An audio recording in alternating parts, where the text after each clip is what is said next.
স্বামী মরা দিয়ালা জাগাইও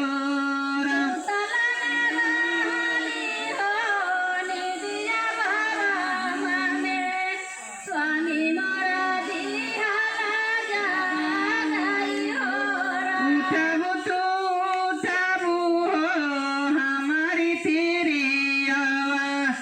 कइले बुसिवा गुरु भजन और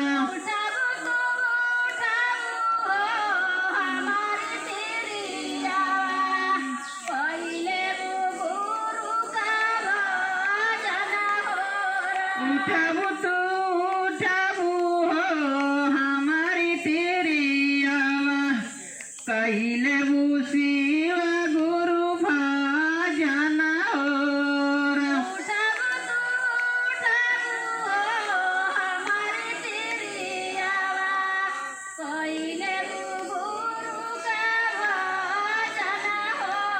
कैसे के करे स्वामी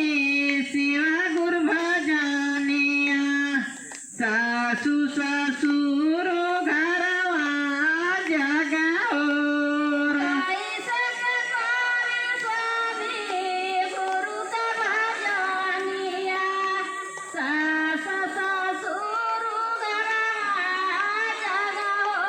कैसे के करे स्वामी शिवा गुरु भजनिया जेठ जेठनिया घरवा जगा और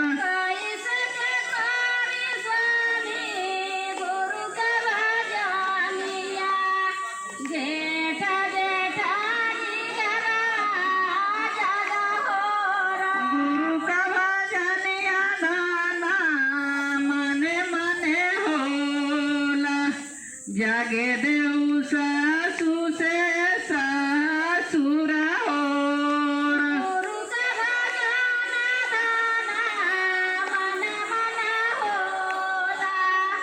जागे देवो सासु से ससुरा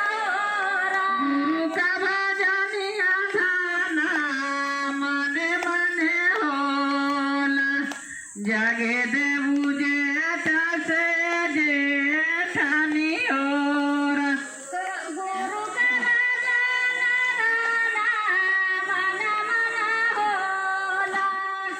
जागे देवो जेठा से जेठानी ओरा तल मेरा हानि